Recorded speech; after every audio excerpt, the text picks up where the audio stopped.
Magandang umaga po sa inyo lahat.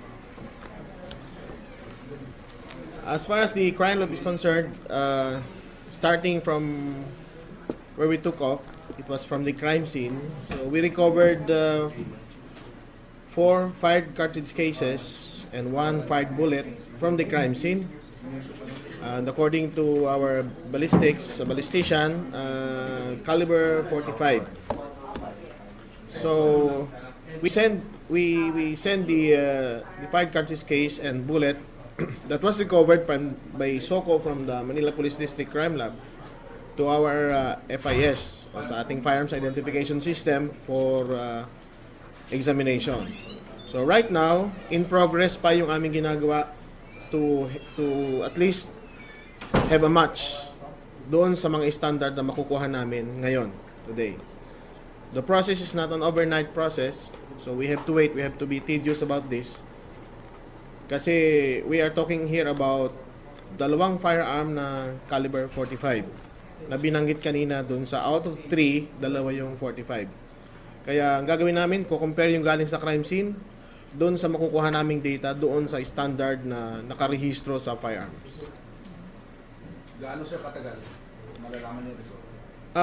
Kung makukuha lahat yun, kung magkakaroon kami ng standard, at the same time, maipasok na namin, ma-encode finally at makita doon sa IBIS namin, it will not take much time. Mabilis lang yan. Mga ilan, please? Kasi at this point in time, we are still awaiting yung pagkuha namin ng standard na magagaling yun doon sa data ng baril. Sumulat na yung Manila Police District Crime Lab sa firearms regarding sa information ng nakarehistong firearm. So, dahil kulang pa kami sa information today, at this point in time, in progress kasi yung pagkuha ng information, once na mag-gather yon, it will not take much time. 1-2 days siguro. Pag nakuha namin yung kumpletong data. Pero sa ngayon, in progress pa rin eh. Sir, for the gunshot wounds na sustain ng victim, which is fatal? Kasi lahat, according to the doctor, sa amin rin kasi yung autopsy, according to the doctor, 4 point of entries and 4 point of exits. So, lusot lahat yung bala. And, apat. Fatal yung sir? Yes, and they match doon sa 4 fired cartridge cases na nakuha. Apat yung katawan. Meron. Yung detail ng location, wala ako so far sa ngayon. Basta ang sabi ng doctor is 4 yung entry, 4 din yung exit. Sabihin mo, through and through ito. So kapag ganun sir na true and true, posibleng anong baril ito? 45 or caliber 40? Isang malakas na pistol, ganun lang. Close range yung pagkakabaril. So malakas na pistol. So, Kasi meron namang mahihingi. Pero yun, kung 45 yun, it match, yung true and true niya, it match with the 45. Okay, sir, can you Sir, also run us through the process of the recovered vehicle? Kasi parang may mga sinasabi ko ang forensic expert na it shouldn't have been brought here to Camp Grame. Dapat pinrocess siya sa mismong area kung saan siya natagpuan, which was in Babaskaya. I think, correct me if I'm wrong. Pero paano po ba ang proseso dapat sa ganoon? Kapag halimbawa merong isang bagay or halimbawa tulad yan, yung kotse na involved sa isang krimen, paano po ba siya pinoproseso ng forensics or ng crime lab? Yung act kasi ng recovery from an area, hindi namin alam kung ano yung reason behind that. Basta ang amin, we responded to a request na ang instruction is the moment na dumating yung vehicle dito, ay we will react. Pero whatever, kung ano man yung dahilan kung bakit it was recovered from the area, ang magpapaliwanag siguro noon yung mga investigating units. Why it's so. So kami naman, rumesponde lang, we process the vehicle, kung ano man yung pwede pang i-gather na evidence doon. sir, yung UP doon sa sasakyan, possible ba na doon tumama doon sa pistol? Kasama yon sa ginagawa. In fact, sa ngayon, hindi pa, in progress ngayon, at this point in time. Kasama yon sa examination na ginagawa. Sir, so paano na po yung mga evidence na na-entry nito sa paper? Nag-swab kami for possible DNA profiling, then latent print lifting, tapos yung ibang mga gamit doon na nakuha, may mga bote may bottled water doon, Then yung mga envelopes, in fact, yung isa sa envelopes doon contains one of the license of the person. Sir, yung bote ba ng mineral, walang lipstick, or walang ano? Kasi may unang nasabi na balita na may kasamang babae daw sa loob ng sasakyan sa Hernando. Meron daw accessory. Yes. Kagabi kasi, recovery lang muna kami. Ah, Yung examination proper, ngayon pa lang. Kasi, yesterday was just a collection. Collection lang muna kami doon. Yung examination ng mga examiners, in progress yun. Okay, sir, let me just clarify. No? Ang sinasabi po kasi ni Raquel Fortun in her tweet, the car is a crime scene, process it as such, driving it contaminates, tampers with evidence. So what is your reaction to this being the crime lab chief? Well, my point doon, but the thing is, yung action nga na ginawa, yung from that place to our place, dito sa Krame, is perhaps may reason yung investigador doon, yung mga on case. Basta on our part, we did our best. Kung ano man yung pwede namin gawin doon sa vehicle, we did. At in case of contamination, meron naman procedure of elimination. That is why, sa anumang crime scene kasi, we eliminate people. Halimbawa, kung sino man ang mga pumasok doon, meron din kaming pang-counter doon eh. Kung halimbawa ay meron mang tao na pumasok sa isang lugar, kukunin din namin yun ng DNA sample. Kung mag-match sa kanya, ibig sabihin siya yung contaminant doon. Meron namang way to overcome that. May tanong pa po? Okay, wala na. sir, ilang days ang tatagal nung examination na ginagawa sa mga nakuha niyo mga pwede mo? Well, kasi ang dapat dito yung examination per se. Kung halimbawa latent print lang examination, so it will take within the day. Kaya lang yung accumulation ng other evidence, yun ang hindi namin mapipredict kasi in progress pa ngayon. Sa ngayon, yung isang team nandun sa vehicle in-examine. So depende sa accumulation ng evidence yung number of days. Pero kung each of them, kung halimbawa yung latent print para makuha mo ma-encode mo sa AFIS, it will be only within the day. Kaya lang, yun nga, depende sa dami ng iba-ibang klase ng ebidensya yung makukuha. Okay po? Okay po, wala na po tayong tanong. So, thank you very much, sir. Thank you so much from the Director of the Crime Laboratory Service, Director Emmanuel Aranas. Yun po, ang atin pong press briefing for this morning at yun ho, yung latest. Sir, pwede magtanong sa isa? Opo, ma'am. Sir, anong possible access liability ng mysterious woman na allegedly nandun daw sa car? Witness ba siya, sir, or accessory to the crime? Depende ho sa action niya, no, kung saan ho siya papanig. Ngunit siya ho ay isa hong naka-witness at nandun ho siya sa crime scene. Depende kung saan ho siya papanig. Ano. Mas mabuti ho na pumanig ho siya sa tama at doon po natin siya pagbasihan kung saan siya papanig doon sa kaso. If that report is confirmed that there was someone with the suspect in the car, what action did she took to probably stop the crime from happening. Ito po yung part na ho ng investigation niya. Pag na-identify ho yan, parte ho ng magiging magkukunan po ng salaysay ito pong tao na to na nandun po. Sa sinasabi po ninyong nasa loob po ng sasakyan sa panahon na naganap po yung krimen. Okay, but right now, sir, it has not been established totally whether there was really someone with the Yes, with the these suspect are or not. reports that you will see in the social media. So let's look at the official report coming from the MPD. What we have brought to you this morning is the support action done by the PNP to be able to make this person, this suspect, answer for the crime he did in that particular crime or incident in Manila. So, Hindi pa na-establish right? apo, ikukunin po natin yung report ng Manila Police District na sila pong nagsasagawa ng formal na investigasyon. Sila po ang may nakakasakop doon po sa pinangyarihan ng krimen at yun din po ang aming ire-report sa inyo, yung kanila pong official investigation report or initial investigation report. Sir, any update sa Manang operation? Sa atin pong laban sa illegal na droga, kahapon po ay nagkaroon po ng pagpupulong ng lahat ng operations officer sa buong kapuluan, sa buong Pilipinas. Pinulong po sila dahil meron pong sa datos natin ay kailangan hong maging accurate tayo. Baka meron hong nalilate na nare-report. So, ihintayin ho natin yung actual data, yung latest as of 6 o'clock this morning. Yung naibigay po sa atin ay yung pong bilang ng mga naaresto sa iba't ibang operasyon. Ngunit yung bilang po nung talaga yung yung sumurrender o umapir doon sa ating mga police station, yun po yung hindi pa ho na ibibigay sa atin. So as reported yesterday, meron po tayong 316 na napatay po sa engkwentro, pakikipaglaban po sa ating mga pulis.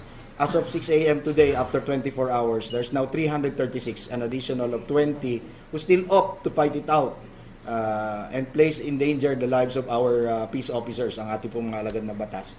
Mas dumami po yung police operation, mas dumami din po yung naaresto.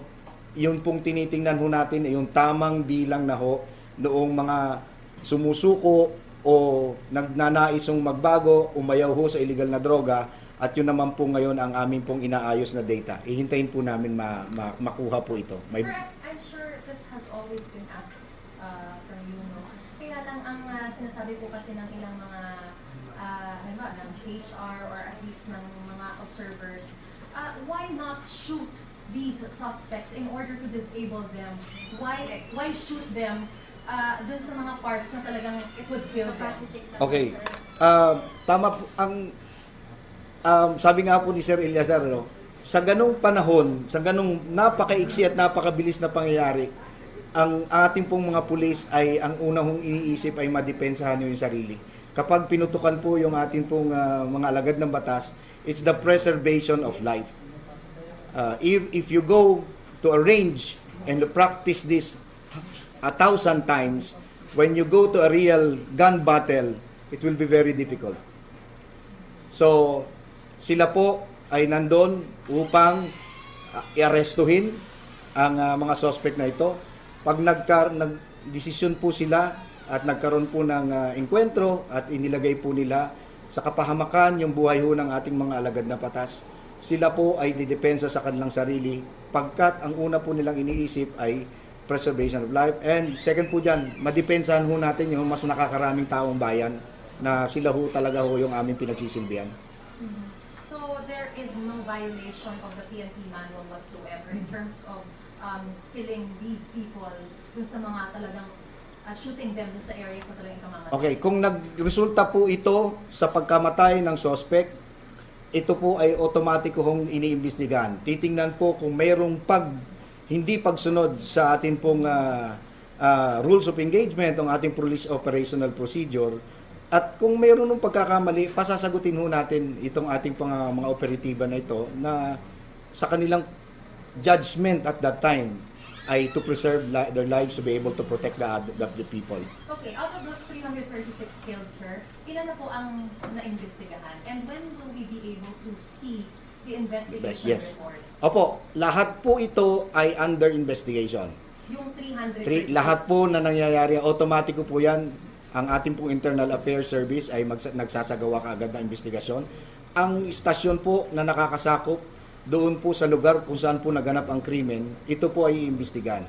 Ito po ay ibibigay po namin sa inyo kung ito ay ang resulta kapag ito po na ibigay po ng mas nakakataas na opisina na sila po ngayon ang nagsasagawa ng pagkakalap ng mga impormasyon nito. So these are 336 incident that is now being investigated by the PNP. From the lower unit, yung pinakamababa ho, yung kung may resulta na ho sila, yung lower units na nagsagawa ng investigasyon, makakarating po yan sa atin dito sa DIDM at ibibigay po namin yung datos o yung resulta kapag yan po ay naging available na rin po sa amin. Sir, on the part of the PNP, may mga passwords po ba kayo sa mga series of operations? Meron naman po. Mayroon, yung nai-report po kahapon, meron pong nasaktan, meron pong nabaril sa kasama po natin sa naging pagtugis doon po sa isa rin hong kasama ho natin Dati rin ho yatang pulis ito sa kaso na ito. So naisabi na i-report din po sa inyo ni Senior Superintendent Tom Apolinario yung insidente ito. At meron na rin ho in the past na nasasaktan ho yung ating mga alagad ng batas. At kung maaari nga po, ayaw ho namin masaktan ho yung aming mga kasama. At higit sa lahat, ayaw din ho namin masaktan kahit na po yung mga suspect. Sir, sino ba talaga nag-iimbestiga ng mga killings na ito na yung sa PNP? Anong mga units ito, sir? Okay, yun nga po. Kapag ito ay, kasi hindi ho kasama yung investigador sa raiding team. Kapag meron hong silang operation at meron hong nasaktan, meron hong napatay sa engkwentro, ito po otomatiko pong iniimbestigahan ng istasyon, yung investigation unit. At the level po ng Internal Affairs Service, motu proprio, iimbestigahan po nila kaagad yan. Dahil meron pong namamatay, meron pong nasasaktan. So, hindi ho namin iniiwan na may nasaktan, yung report na lang po ng operating unit ang aming pong pagbabasihan. Aalamin po yan ng investigation unit upang makita kung meron hong nalabag sa aming pong patakaran, sa aming pong panuntunan, yung aming pong police operational procedure, at kung enough po yung nakita natin, pasasagutin po natin sila sa kanilang administratibo o kriminal na kaso. Hindi pala National Headquarters nag-iimbestigahan yung lower units. Would it be not self-serving for these operating units to be investigating at the same time their colleagues are operating? Hindi naman po. Ang isang investigador po, titingnan niya po yung pinangyarihan. Ngayon, kung hindi ho tama yung kanyang ginawa, meron ho tayong mas nakakataas na opisina. Sinisili po, tinitingnan ho, inaalam ho kung anong estado ng mga kasong ito o yung insidenteng ito. Hanggang makarating po itong report na ito dito po sa ating sa Campo Crame. So hindi ho, meron po tayong mas nakakataas, district level, the provincial level, the regional level, and then it reaches us here where all these incidents are collated in the Investigation and Detective Management Directorate at tinitingnan ho natin ito. So pinapalo po yan, tinitingnan kung ano ho yung o anong estado na nito, anong nangyari ito, nasan ho yung report ninyo. So para masigurado ho natin na wala pong pagdududa doon sa ginagawa pong investigasyon down the line o kaya nga po hanggang national level po sinisili po natin ito. Meron din po tayong ibang mga ahensya kung saan po sila rin po ay nagsasagawa ho ng investigasyon. They feel aggrieved, yung victim, yung pamilya po ng biktima, yung naka-witness po, they can go straight to the CHR. Yung meron hong local or territorial other law enforcement unit from the NBI, sila po pwede pong magsagawa po ng ganitong investigasyon. Kung meron po silang nare-receive o napaparating po sa kanilang reklamo na sinasabi po ay hindi po tama yung nangyaring insidente kung saan po meron pong nasaktan o napatay po na suspect. Probably the doubt comes in because of the fact na from the very start, it was already, parang, di ba, when Solicitor General Calida came here, and then he said that he's going to really defend all the police who will be involved, without saying na yung mga mali ang ginawa, didepensahan. Pero the fact na mismo may protection sila from the Solicitor General, and straight from the President himself, mentioning that he will defend those policemen who will be involved in these operations. Yung pong tulong, depensa na ibibigay po ng gobyerno ay sa hanay po ng pambansang pulisya na tumutupad at gumagawa po ng tama. Ang pagkakamali ay hindi ho namin didepensahan yan. Sabi po ng ating hepe, Police Director General Ronald De La Rosa, zero tolerance po siya sa mga kamalian, sa mga nasa hanay namin ho na nai-involve sa droga. Kaya po, wag ho ninyong pagdudahan. Kung meron ho kayong pagdududa, marami ho tayong pwedeng lapitan. At even the Chief PNP, he's very much open to receive this information and direct the lower units to be able to check on the information being given to our Chief PNP. Apo. Salamat po.